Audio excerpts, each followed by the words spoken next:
KPBS On Demand is supported by UC San Diego's Art Power, presenting cellist Joshua Roman, performing from his album Immunity, alongside music by J.S. Bach and more. Sunday, June 22nd at UC San Diego's Epstein Family Amphitheater. Reserve your tickets at artpower.ucsd.edu. Good morning. I'm Annika Colbert. It's Thursday, June 17th, a testing ground for affordable housing incentives. More on that next, but first, let's do the headlines. Health officials are now calling the Delta strain of the coronavirus that's been devastating India a variant of concern. It's now the dominant strain in the UK, and some experts think it will soon be in the US. Rebecca Fielding Miller is an epidemiologist and professor at UC San Diego. Every infection is an opportunity for a new variant that could potentially escape the vaccines that we already have, and that would be just terrible to set back all of our hard work that far. Fielding Miller says 75% of San Diegans getting at least their first dose of the vaccine is a huge achievement. But she says there's a big difference between reaching herd immunity and eradicating the virus.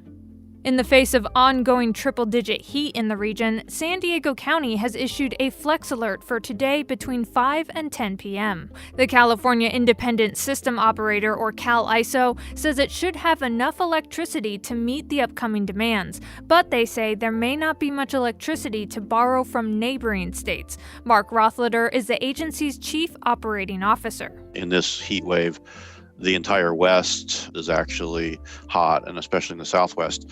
So they too are also experiencing high demand and using all the resources they can. The current heat wave is expected to continue through tomorrow, and in the meantime, San Diego County officials have opened 9 cool zones at community centers and libraries for the hottest parts of the day.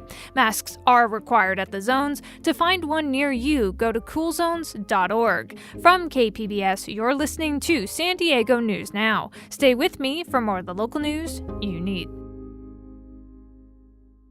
KPBS On Demand is supported by Splatero, helping homeowners pay off debt by offering streamlined access to your home's equity with no additional monthly payments or new debt. Splatero provides a lump sum payment in exchange for a share of your home's future value. Pre-qualification is available at splatero.com.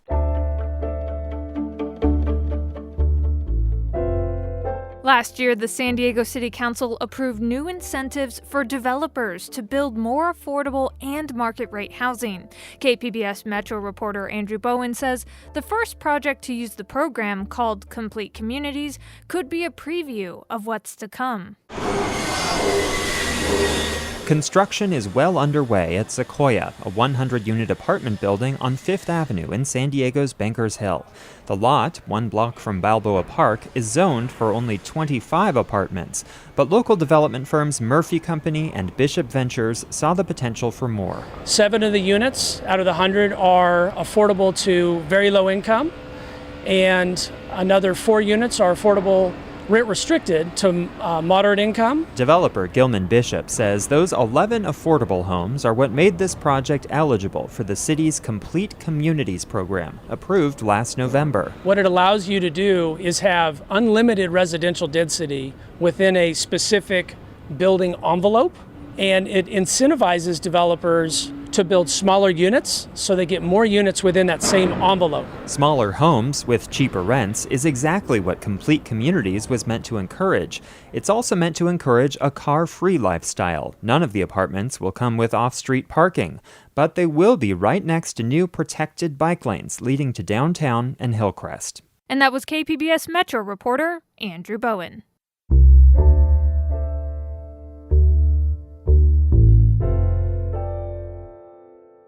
As businesses struggle to fill job openings, a new survey suggests workers now have the upper hand in the job market. KPBS North County reporter Tanya Thorne tells us about what some are calling the Great Resignation.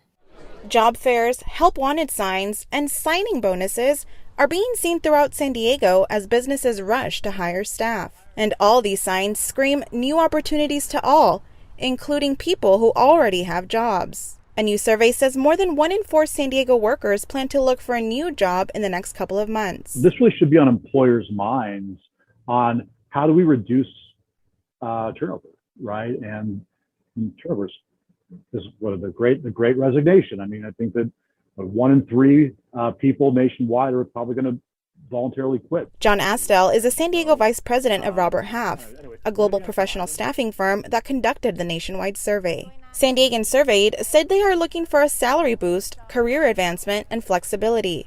They also want to work for organizations that align with their personal values. Asdell says employers need to assess what they are offering because people have options now more than ever. Taking very intentional steps to make sure that people are paid at or above market.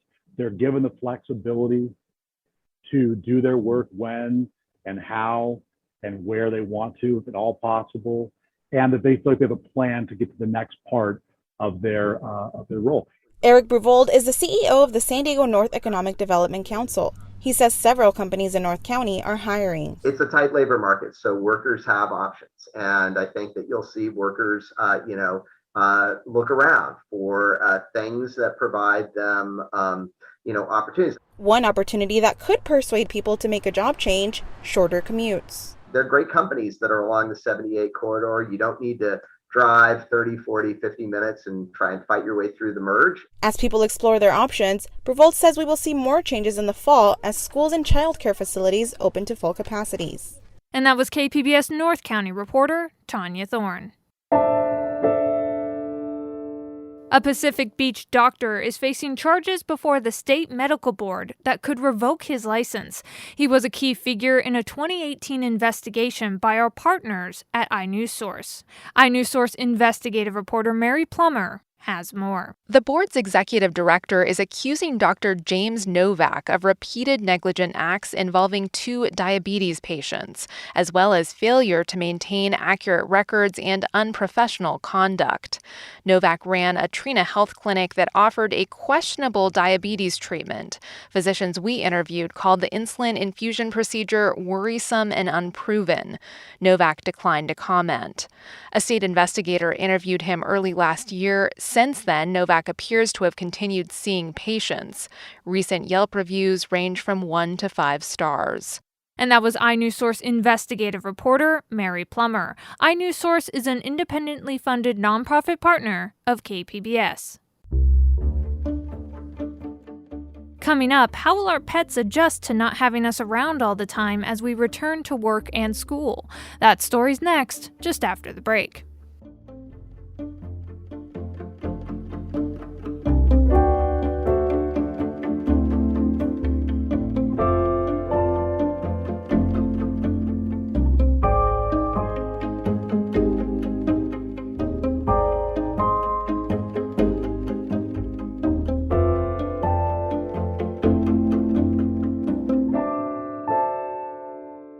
KPBS On Demand is supported by Marrokal Design and Remodeling, helping homeowners with their home remodeling needs. From ADUs to kitchen remodels, room additions, and custom homes, Marrokal Design and Remodeling can help homeowners design and build their dream homes. More at trustyourhometous.com.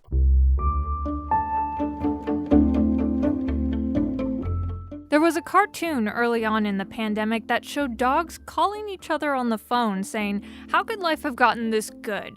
Meanwhile, cats were calling each other saying, "How could life have gotten this terrible?" The joke does have some truth to it, though. With many of us working from home for the past year and a half, our pets have gotten used to having us around. But now, as people begin to return to the office, those pets will have to adjust to us being away. Amanda Kowalski is the Director of Behavior Programs at the San Diego Humane Society. She spoke to KPBS's Claire Tregesser on Midday Edition. Here's that interview. So tell us which types of pets, dog breeds in particular, have the hardest time being alone. There really isn't any particular dog breed or cat breed that prefers being alone or being with a person. It really has to do with that animal's individual personality, just like humans, right? They have a spectrum of how involved they want to be socially with other animals or with other people. And so I think it's really important that pet owners know that and really understand where their dog or their cat is on that spectrum. And so what tips do you have for dog owners to prepare their pet to be alone during the day? Yeah, It's going to be really important for pet parents to really kind of ease into this transition and allow their dog or their cat some time to be able to get used to this new routine. So if you know that you're going back into the office and, maybe it's 2 days a week, for now, right? You can start practicing short departures, maybe go for a walk around the block and really see how your pet is doing while you're away. Okay, so you mean go for a walk around the block by yourself, not with your Yes. pet. Yeah, exactly. Go for a walk by yourself, leave your pet at home. You can even set up a Zoom to record and see what your pet is doing. Or if you have a camera, you can record them that way too and see how they're doing while you're away, just for a few minutes. And that will give you a good idea of how your pet is going to do during this transition. Are there other things people can do to set their dogs up for success while they're alone, like say exercise, or I know some people like to play the radio for their dogs? Those are all really great suggestions. Exercise is really great for both our dogs and our cats. Playing music, there's music that has been created specifically for dogs and cats in mind, that appear to, how they sense things. That's a really great option, leaving the TV on for them. Focusing on enrichment is great for both of those pets, or actually any pet that you have, even if it's a small animal. So enrichment could be maybe only feeding them a portion of their food and then taking the other portion and creating like a frozen, we call them pupsicles here at the behavior center, and leaving your pet a pupsicle when you leave, so that they have something a little bit longer lasting, that they can forage for that food. It helps stimulate their mind. So that's one way that parents can focus on providing them some other things so that they're not bored while they go back to work. And I know there's even companies that make treat dispensers that make dogs solve problems or work on puzzles to kind of keep them stimulated throughout the day. What about people who are maybe sending a dog to daycare or having a dog walker? What considerations should owners take there? Yeah, if your dog loves being around other dogs, dog daycare could be really great. They offer, play groups at dog daycares, and that's a great way to, one, provide your dog with some social contact, while they're transitioning into not having you around all the time, and it provides them with exercise and social stimulation with other species. So that's really awesome. And the same with even having a dog walker come in, or you can have a cat sitter come in just for a little bit to check on your cat and how they're doing. And again, it provides them with some social interaction during that time. So it gives them a little bit of a break where they don't have to be alone for a full, 8 to 10 hours a day. Now, I have a Shiba Inu, which is as close to a cat, I think, as you can have in a dog. And so she honestly didn't really care that we've been home this past year. She kind of just does her own thing. And I also learned that she sometimes doesn't get out of bed until 11 a.m. or noon. I love that. Are there things you've heard from dog owners who've learned funny behavior about their pets this year? Yeah, absolutely. I mean, even with my own dog, who is here with me during the interview, I started noticing some, funny behavior from him. He likes to hump his toys during the middle of the day, and it's so random, and it was like at clockwork.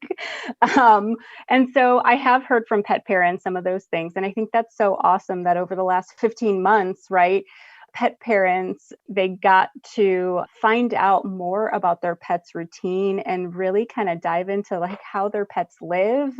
That was Amanda Kowalski, the Director of Behavior Programs at the San Diego Humane Society. She was speaking with KPBS's Claire Tregesser on Midday Edition. And that's it for the podcast today. Be sure to catch KPBS Midday Edition at noon on KPBS Radio, or check out the Midday Edition podcast. You can also watch KPBS Evening Edition at 5 o'clock on KPBS Television. And as always, you can find more San Diego news online at kpbs.org. I'm Annika Colbert. Thanks for listening, and have a great day.